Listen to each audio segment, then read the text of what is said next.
things and time, changing people every day now. Hey, we got the strength for no foundation. They got the mind for no solution. Say, how do we earn our bread? That's Changing People by Akila Barrett, son and nephew of the Barrett brothers, members of the original Wailers band. It's time for the Diaspora Junction with Donovan and Trisha.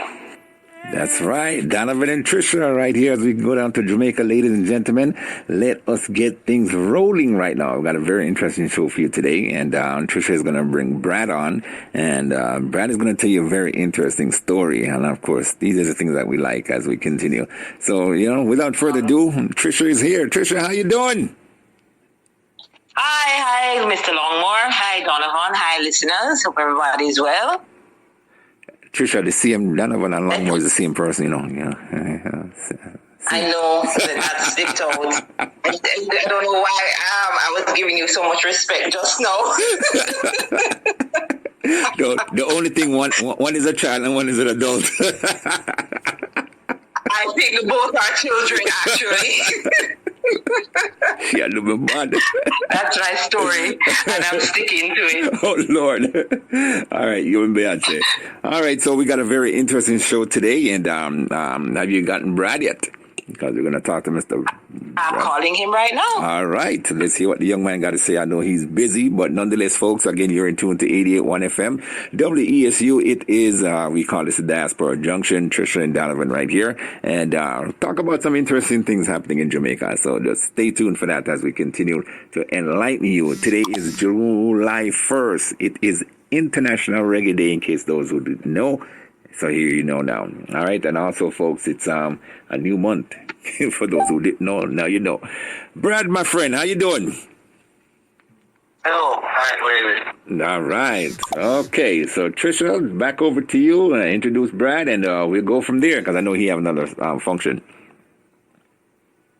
Yes, he does. So, listeners, this evening we're going to have a special Step Back Saturday, where Brad will be kind enough to share with us what it was like growing up in Harbour View and the sites that he visited when he was a boy. Now, Donovan keeps referring to him as a young man. We're all going to start wondering how old he is when he starts sharing what he has to share. Brad, welcome. Thank you. Thank you for having me. Appreciate it. The floor is yours. What was it like for you growing up in Harbour View, and what were the sites that you visited? Well, it was really good. Growing up in Harbour View, totally different from today. The whole of Warwick Hill that you see above Harbour View was this bird bush. We used to go up and shoot bird. What's interesting is that Jamaica has no respect for its heritage. If you look where that squatting villages are, that's up on the top of Harbour View there. You'll see a tower.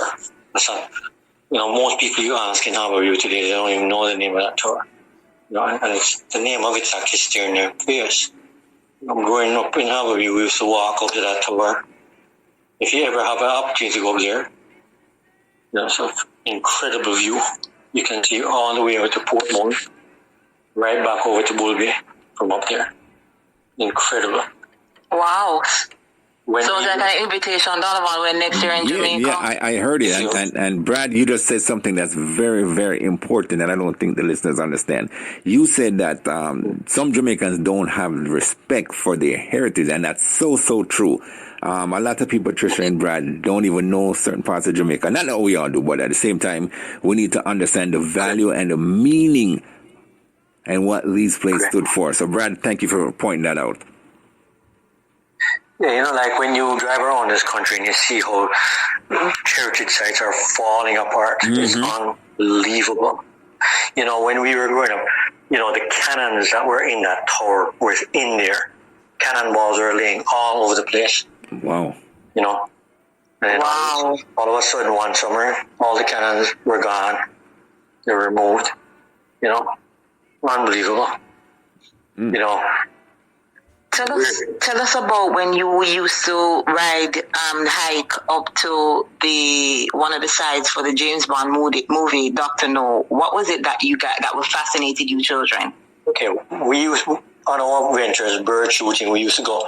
You know, when you look up at Warka Hill and you see where they're mining the gypsum, and you see that road goes back to Rockford, right?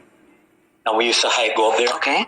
Part of the Dr.No movie was filmed up there, the crash scene, and the car that they used, they drove it over the precipice, and that car was been there when we go up to the bird shoot up there, and that's all gone, and nobody knows. You know, if you didn't go up there and see this thing, you'd never even know that that's where they filmed that part of the movie. You know. So basically your point about not preserving our heritage sites, because I mean a James Bond movie being filmed in Jamaica is a norm, but to preserve the sites, that would have been a fantastic tourist attraction. Yes, it would. Right. You know, yeah. I mean, just where Mineral Bath is, that fort, right? Unbelievable. And we used to go over there all the time, and that just falls apart. You know, it's just unbelievable. Yeah. And anyway, we used to talk about forts. Yes. Go ahead. Sorry. Yeah, just like out on the Port Royal Peninsula, the whole policy that is going out to Port Royal. That was our playground. We used to go there. From you reach the lighthouse, right? You could literally go from the lighthouse and find all these little forts and lookouts going all the way back to Port Royal. And we used to run up and down in them. Mm. And the Fort Rocky. All of that section, had these huge cannons. And when I came back to Jamaica, I said, where the hell the cannons went to? I mean, huge. We're not talking little cannons like what you see at Port Charles, right? Out there. We're talking like a 40-foot cannon. And from what I understood, they were sold as scrap metal. Oh, Lord. Whether that's true or not. You know, so that's unbelievable. That is unbelievable. Because I would have to take some ratted equipment to lift them things. I know, they were heavy. And huge, if you saw these things. A photographer friend of mine, his name is Kirk. He introduced me to Fort Rocky in 2014, and I was fascinated by the structure. I didn't know, he was the same one who told me that there were forts all along that stretch. He said if you could go into what we see as shrubs, there are forts all along that stretch. And that surprised me. And here you are sharing the same information. Fort Rocky, after being introduced to it in 2014, I took my daughter and her friends out there. And as parents, we could not get those children to settle down to have their meals. They had a field day just exploring because the structures were safe and they were still standing. The other day I went out there and unfortunately one of the structures that was in the center of the property was demolished. Right. When we could go from there and go straight back into, before they made it that you had to pay to go in the whole historic site in Port Royal, that you could just roam in there free. Giddy houses, just roam in there free, run up and down, you know, all over Port Royal. You know, you could go there. You could go over to the naval burial site, and when you look in the water there, knee deep, you see artifacts. And there was a document done about, yes, if you go over knee deep water, you see artifacts. Just kick the dirt in the water and you see it just come up. Mm. So is that the same section where they're now having the cruise ships? Is that the same area you're referring to? Yes, correct. And that was a big concern by the environment. As the waves come in, it's just going to destroy all that. Yeah. Because the wave will stir it up, and, you know, the power of water, right? It's going to move stuff. Right. Stuff on it is going to get buried, tumble down, and all this stuff. And it's never ever been looked at. There was an American crew that came down and did a documentary out there. And he just went into knee-deep water and just picked up stuff. Cutlery, spoon. When they dove under there with the camera, their structures, literally hoses standing upright. All they did was just go sunk down into the sand. And they're literally standing like they were when they were existed above water. Wow. Deep history. You know, like, so it will be... It's safe to say, as unfortunate as it is, that we have a history of not preserving our history based on what you're sharing. Yeah. Look, you know, cement companies owned by the Trinidadians, right? Mm-hmm. And we're talking about the original airport, which is the cement company sports club building. That was the original airport by gypsum wharf there. I didn't know that. I need to go look at that structure. Yeah, man. And it took them to rescue it. Imagine that. Not Jamaicans, for crying out loud. Yeah, to rescue that thing. And it's a good thing them rescue, because it would have fallen on, people wouldn't even care or know. So that's where your family... Go ahead. Yeah, when a lot of my my dad's family came back when they did their schooling in China, because my dad's, all his older siblings went back to China for school, and they were all born here in Jamaica. And they tell us when they came back to Jamaica and they flew in, the seaplane landed right there. So that peninsula was not there. It was just a bunch of dot of keys. Yeah. To make that policy's thing, they had to dump it up. And that's why it's polluted, because the natural flow of water into the harbor is restricted from not putting big tunnels or pipe under that palisades, which they should have done when the Chinese came to redo it. They had the opportunity it wouldn't cause a bottleneck of pollutants in the harbor. Halfway through. When we grew up over by the Hope River, where the football stadium is now in Harbour View, that was called Compound. That was a soldier camp. Right? That was a soldier camp. So and they used to march from there to Halfway Tree. And why it's called Halfway Tree? Because there was a tree there, and that's the halfway point from Compound, the soldier camp in Harbour View, to Spanish Town. Are you serious? Listen to history. I heard that, Brad. I did hear about that. So, I mean, like you said, a lot of people don't know the real historical facts of Jamaica.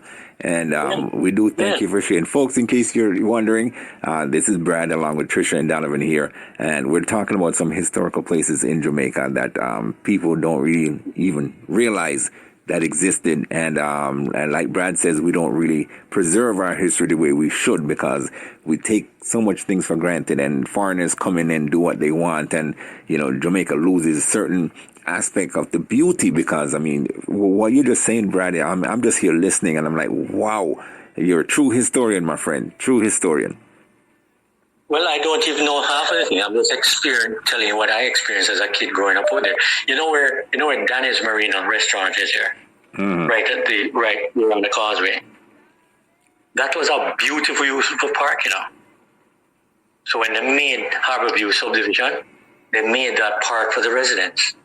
And we used to walk down there. Had change rooms, shower, picnic tables. We used to go down there, swim, catch fish, pick up conch in knee-deep water. No joke. Catch fire with the firewood. I mean, the driftwood. And cook wild conch and eat them right there up on the seashore. So, no joke. Brother, I'm going to switch the conversation to one of your other passions, aside from your country, Jamaica, your passion of youth development and engagement, which you're very actively involved in. So as I'm listening to you, and one of my concerns is the influence of social media. But I'm listening to you and I'm realizing that the influence of social media is as a result of us not preserving and valuing our heritage and passing the information on and securing these sites. So social media has had the opportunity of doing what it is doing to our children, because the generations before didn't see it fit to preserve. Because for Rock, in all honesty, when I was told that it's not on the Jamaica National Heritage Trust site, when I saw that structure, I could not believe that was not something that they saw fit to preserve. I have occasionally gone out there just to embrace that structure. And of course, I was rather distressed to see I'm not sure what that was in the center, but there was one of the properties that was in the center that was demolished. So the issues and the challenges that we're having, where we're losing our culture, this is now basically what we're seeing. The manifestation of the seed was not planted years ago. Yeah. And so we continue. Yeah. the school system by the administration has been destroyed. It doesn't promote our kids learning anything about history. And Marcus Garvey said it long ago. People without their roots is like a tree, Their history is like a tree without roots. Yeah. And it's so prevalent here in Jamaica. You ask most of these young kids, right? All they know is Marcus Garvey quotes. They don't know anything about the man. All them know is the names. They don't know any history about our heroes, right? They don't know what they stood for. Paul, and I tell people, look, Paul Bogle, William Gordon, Sam Sharp, all these people, it's like they died in vain because they don't even know who they are or what their history, nothing about their background, nothing. And they're all Jamaican people or youth now are more Americans. They know more about American and drama, TV. That's so true. Yes, that's not beneficial to them, to their own detriment. And that's what I'm seeing. They sold their soul to the materialism. So they don't even have value to their own birthplace. They don't have loyalty to their brothers and sisters. We just have a situation which is very, very rotten. What I see is parents selling their kids out.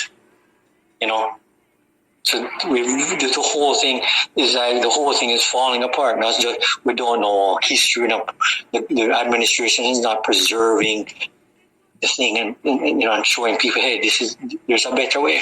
There's a better way. But cultures that preserve their history, you find the value system tends to be different.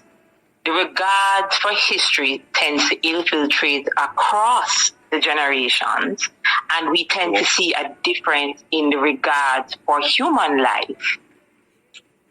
Yeah, because you see, is who said this? The Dalai Lama said this. In today's society, right? People are supposed to love each other and use things. In today's society, things are being loved and people are being used. Good point. And you see this very prevalent where people will kill people for things. Mm-hmm. So it's so right in your face that this behavior is so prevalent. Because I've said to some musicians I know, you see this song that was "We Run Things, Things Don't Run We." Mm-hmm. Florida. This is a prominent musician now. The motherfucker rewrite that, in today's society, things run we. We not run things. That is so true. That is so true. That is so true.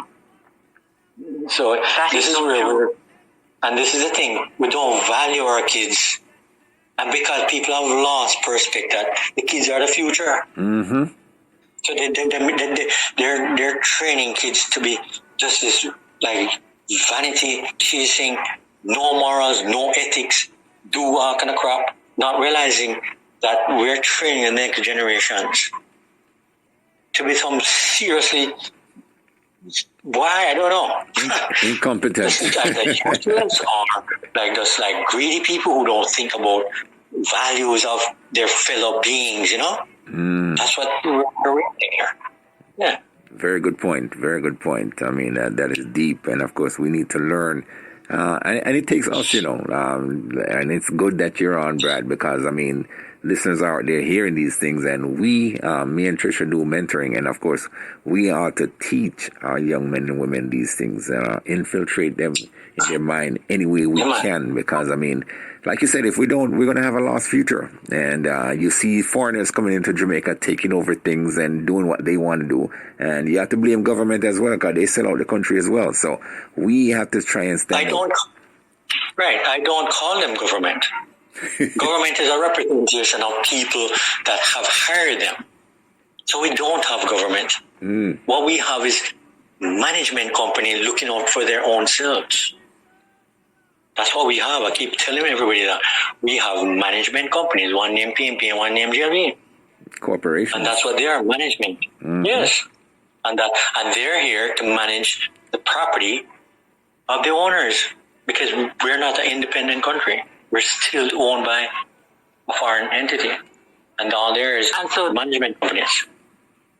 And so that now leads us to the conversation about civics. Civics being taken out of school. Correct. So long before I even knew that course existed. And so we as citizens of the country, my generation, and maybe, well, definitely younger, I'm not sure how much older, we as citizens of this country don't really know our rights. So in truth and in fact, yes, we're having a challenge with our youth. Right. But it is just, again, the manifestation of things that were in place that are no longer in place, and the value systems that were created. And therefore, this is destroying who we are as a people. Bear in mind, it's amazing when you go elsewhere and how much they love the Jamaican culture, which we all know. We all know that.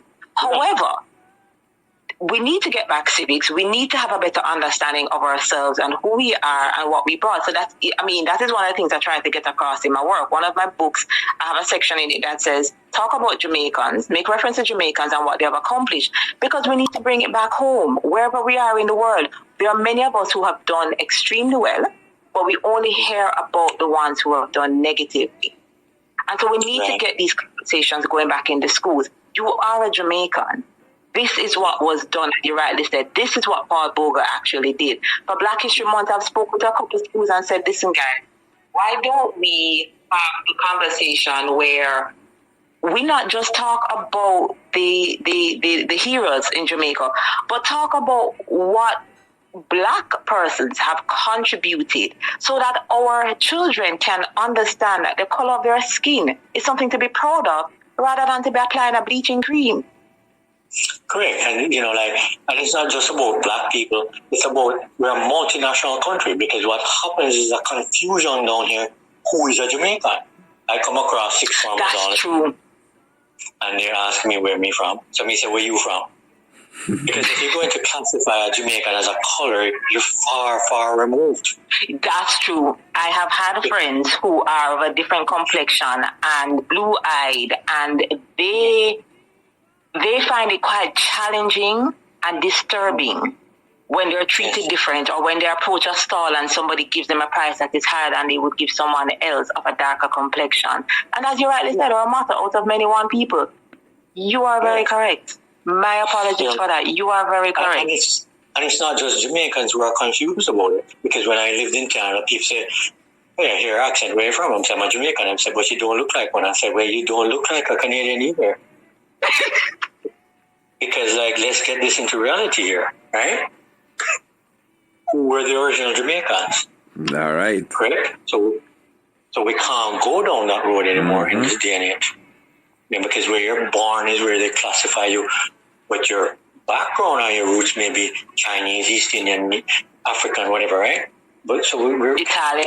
Yes. You're correct. You're correct.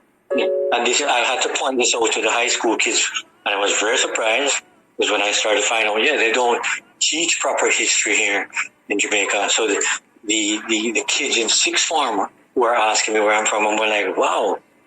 And I will say to them, what qualifies you to be a Jamaican?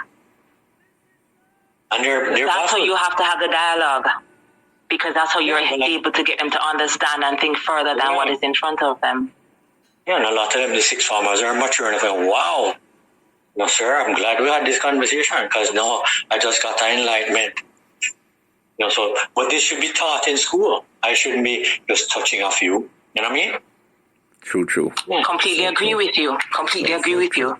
But Brad, you did tell me that you have another engagement, and yes, you had to stick to your time, and you've given us extra time. And thank you, because the conversation moving from our history, not treasuring and valuing our history as much as we ought to, into how it impacts our youth today and how we can move forward, which is what you just shared, how we can move forward and have the dialogue in the spaces with our children to better impress on them the value of Jamaica and being a Jamaican and being proud of being a Jamaican is rather important. Thank you for sharing. And the classification has to be made clear. It's not a color that makes you Jamaican. That's true. That has to be really emphasized, because a lot of people are confused. That is very true. And on that note, Brad, again, I thank you for your time. I'm sure our listeners have a lot to think about based on this conversation. They learn a lot. And I do hope that yes. And I do hope that this conversation can move forward, that we can continue to embrace our culture and restore what can be restored. And if not document, or where these things are documented, that they're made a part of the curriculum. It's very important. Thank you for your time. You're most welcome. Yeah, thank you so much, Brad. Nice meeting you, Donovan. Yeah, man. We learn a lot. Well, folks, of course, you heard Brad really enlighten us on our history, and he said something that was very vital. We ourselves don't cherish and value the cultural, historical, sites, being places of Jamaica. And of course, that's why we see so many foreigners coming to Jamaica and want to invest and do all kinds of things. But Trisha, this is something that we do. We educate our masses and let them realize and understand what this is all about. I love Jamaica. You love Jamaica. Brad loves Jamaica. A lot of people love it. And you'd be surprised to know how many foreigners love Jamaica. And like Brad said, they probably love it more than Jamaicans themselves. And of course, we need to cherish what we have. Need to really cherish. And of course, Trisha, you're doing a wonderful job, as I always say. And, you have something that I told you the first day before we even start. I said, what you have to offer, Jamaica needs. And now you're seeing the reality of it. So again, young lady, tell people where they can see, hear you, find you, your books and everything, because you're a gem. I keep telling you, you are a gem. Brad, you're a gem. And, Trisha, this is something that the world needs. And they're listening. You know that. So go ahead, my dear. Thank you. I think by now everybody realized that Brad is not the young man you were referring to him as earlier. Well, he's still young enough. Again. He's still young. Believe me, he's still young. The landing page for both of my websites. Yeah, you're good. Yes. You're good, Brad. You can go now. Thank you so much. Okay, good. All right, thank you. Thanks, Brad. Okay, bye-bye. Bye. The landing page for both of my websites is tricaro.biz, TRICARA.biz. That will lead you to my WhatsApp number, which is 876-835-2465, as well as the website that has the videos that's perfect for youth engagement, as well as the books that's also, again, perfect for youth engagement, both from early childhood all the way up to young adults. Donovan, your listeners, thank you for the opportunity. Thank you for this time. Valuable conversation, valuable lesson. And that's what it's all about. We got to teach our people and let them know and understand. We need to value what we have. Please, people all over the world, value what we have. We see what Jamaica is turning out to be now.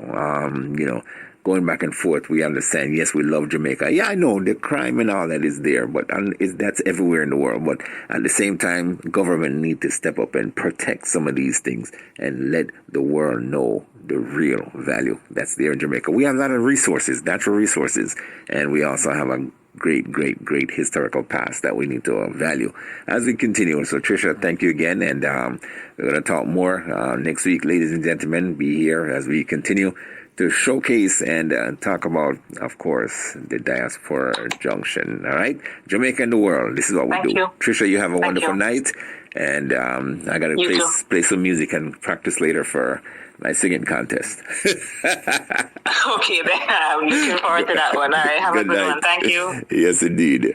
All right, folks, there we go. Have it right there. Very valuable lesson. That halfway tree, I'm pretty sure Stafford Grant would know more about that, from a soldier. And, of course, Mr. Francis and all the ex-Jamaican soldier police and servicemen and women that we do serve here. And good thing, in case you didn't know, now you know why it's called Halfway Tree. As we continue right here, it is 88.1 FM, WESU, Middletown.